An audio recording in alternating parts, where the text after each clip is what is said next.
Chapter 13. Food for the Mind. Wise improvement versus abuse.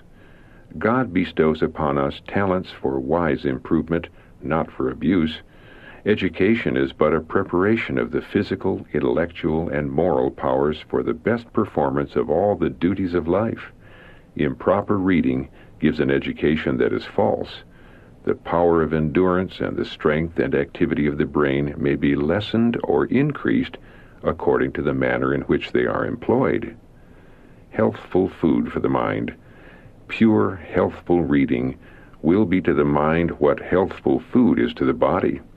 You will thus become stronger to resist temptation, to form right habits, and to act upon right principles. Guard the avenues of the soul. We have a work to do to resist temptation. Those who would not fall a prey to Satan's devices must guard well the avenues of the soul. They must avoid reading, seeing, or hearing that which will suggest impure thoughts. The mind should not be left to wander at random upon every subject that the adversary of souls may suggest. Girding up the loins of your mind, says the Apostle Peter, be sober, not fashioning yourselves according to your former lusts in your ignorance, but like as he which called you is holy, be ye yourselves also holy in all manner of living. 1 Peter chapter 1, verses 13 through 15, Revised Version. Says Paul, whatsoever things are true, whatsoever things are honest, whatsoever things are just, whatsoever things are pure, whatsoever things are lovely, whatsoever things are of good report, if there be any virtue, and if there be any praise, think on these things. Philippians chapter 4, verse 8. This will require earnest prayer and unceasing watchfulness. We must be aided by the abiding influence of the Holy Spirit, which will attract the mind upward and habituate it to dwell on pure and holy things. And we must give diligent study to the Word of God. Wherewithal shall a young man cleanse his way? By taking heed thereto according to thy word. Thy word, says the psalmist, have I hid in mine heart, that I might not sin against thee. Psalm 119, verses 9 and 11. Character revealed by choice of reading. The nature of one's religious experience is revealed by the character of the books one chooses to read in one's leisure moments. In order to have a healthy tone of mind and sound religious principles, the youth must live in communion with God through His Word. Pointing out the way of salvation through Christ, the Bible is our guide to a higher, better life. It contains the most interesting and the most instructive history and biography that were ever written. Those whose imagination has not become perverted by the reading of fiction will find the Bible the most interesting of books. Some books confuse the mind. Many of the books piled up in the great libraries of earth confuse the mind more than they aid the understanding.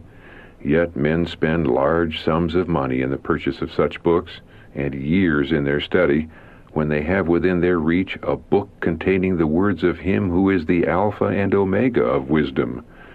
The time spent in a study of these books might better be spent in gaining a knowledge of Him whom to know aright is life eternal. Those only who gain this knowledge will at last hear the words, Ye are complete in Him. Colossians chapter 2, verse 10. Confused understanding. When the Word of God is laid aside for books that lead away from God and that confuse the understanding regarding the principles of the kingdom of heaven, the education given is a perversion of the name. Unless the student has pure mental food, thoroughly winnowed from the so-called higher education, which is mingled with infidel sentiments, he cannot truly know God. Only those who cooperate with heaven in the plan of salvation can know what true education in its simplicity means. Despotic power of infidel authors. Words from the angel instructor. Human minds are easily charmed by Satan's lies, and these works produce a distaste for the contemplation of the Word of God, which, if received and appreciated, will ensure eternal life to the receiver.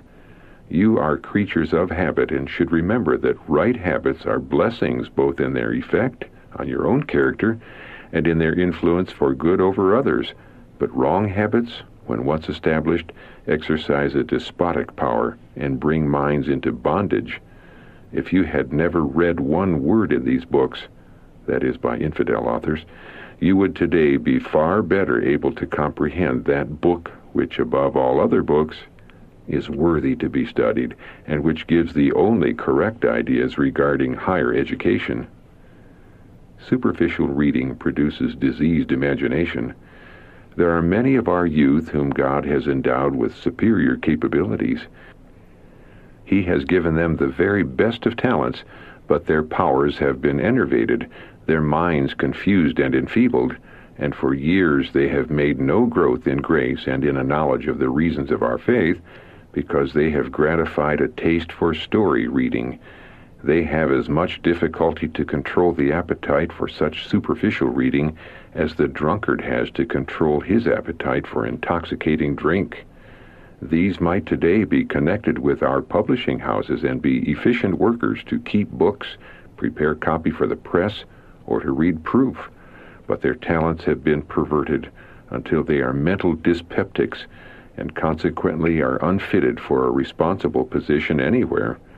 The imagination is diseased. They live an unreal life. They are unfitted for the practical duties of life, and that which is the most sad and discouraging is that they have lost all relish for solid reading. They have become infatuated and charmed with just such food for the mind as the intensely exciting stories contained in Uncle Tom's Cabin.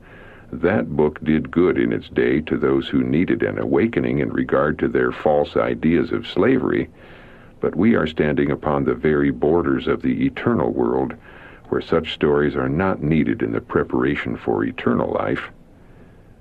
Books that enfeeble the mind. Love stories and frivolous, exciting tales constitute another class of books that is a curse to every reader. The author may attach a good moral, and all through his work may weave religious sentiments. Yet in most cases, Satan is but clothed in angel robes the more effectually to deceive and allure. The mind is affected in a great degree by that upon which it feeds. The readers of frivolous, exciting tales become unfitted for the duties lying before them. They live an unreal life and have no desire to search the Scriptures, to feed upon the heavenly manna. The mind is enfeebled and loses its power to contemplate the great problems of duty and destiny. Fiction and sensual thoughts.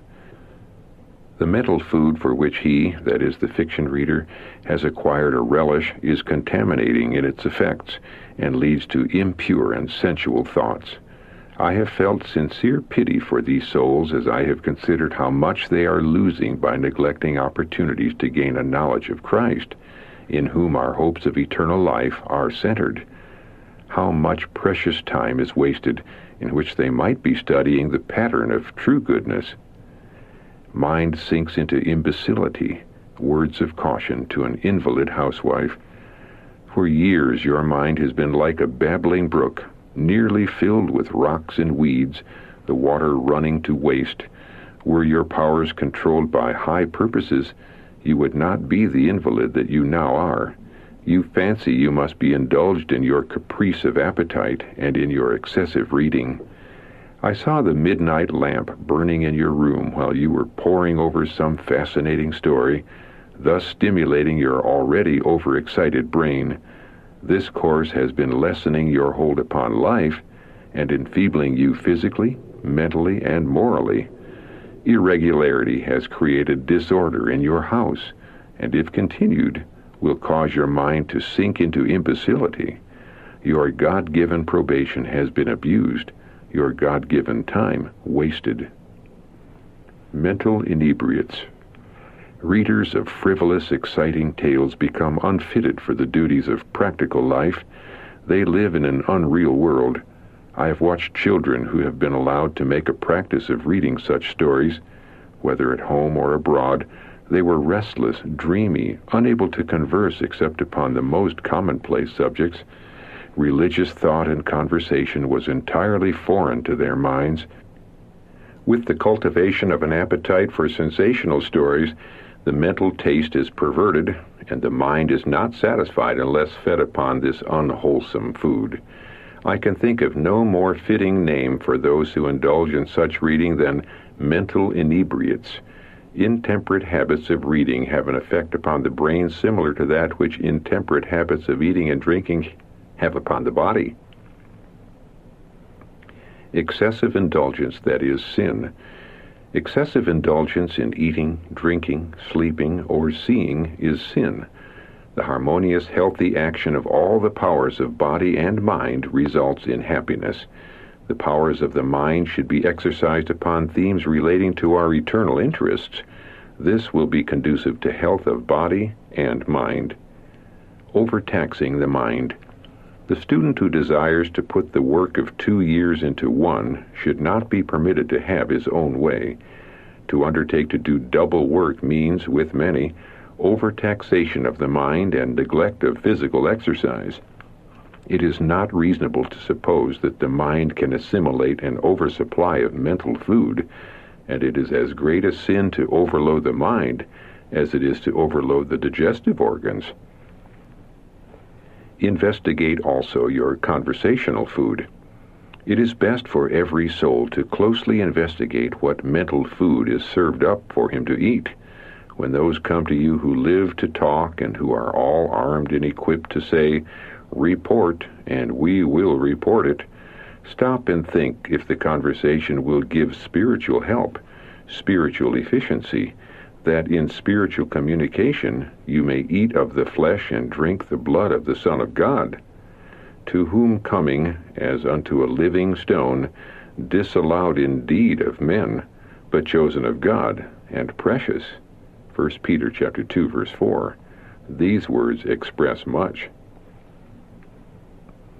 We are not to be tattlers or gossipers or talebearers. We are not to bear false witness.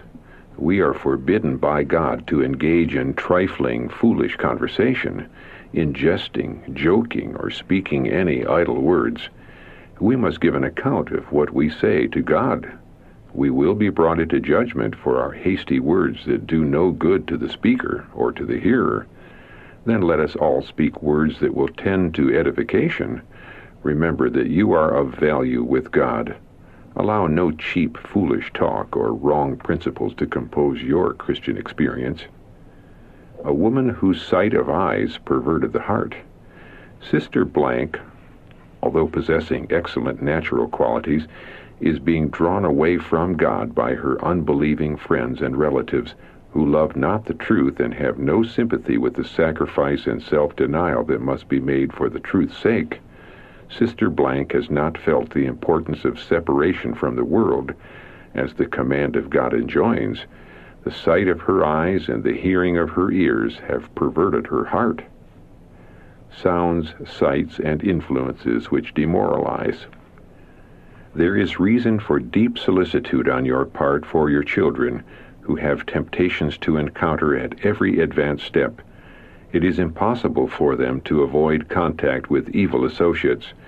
They will see sights, hear sounds, and be subjected to the influences which are demoralizing, and which, unless they are thoroughly guarded, will imperceptibly but surely corrupt the heart and deform the character. Some associations like a slow poison. Could my voice reach the parents all through the land, I would warn them not to yield to the desires of their children in choosing their companions or associates. Little do parents consider that injurious impressions are far more readily received by the young than are divine impressions. Therefore, their associations should be the most favorable for the growth of grace and for the truth revealed in the Word of God to be established in the heart. If children are with those whose conversation is upon unimportant earthly things, their minds will come to the same level.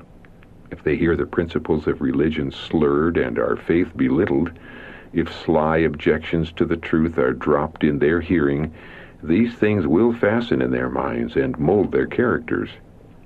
If their minds are filled with stories, be they true or fictitious, there is no room for the useful information and scientific knowledge which should occupy them. What havoc has this love for light reading wrought with the mind? How it has destroyed the principles of sincerity and true godliness which lie at the foundation of a symmetrical character. It is like a slow poison taken into the system, which will sooner or later reveal its bitter effects. When a wrong impression is left upon the mind in youth, a mark is made not on sand, but on enduring rock. Eyes fixed upon Christ. When Christ took human nature upon him, he bound humanity to himself by a tie of love that can never be broken by any power save the choice of man himself. Satan will constantly present allurements to induce us to break this tie, to choose to separate ourselves from Christ. Here's where we need to watch, to strive, to pray, that nothing may entice us to choose another master, for we are always free to do this. But let us keep our eyes fixed upon Christ, and he will preserve us. Looking unto Jesus, we are safe. In constantly beholding him, we are changed into the same image from glory to glory, even as by the Spirit of the Lord. 2 Corinthians chapter 3, verse 18.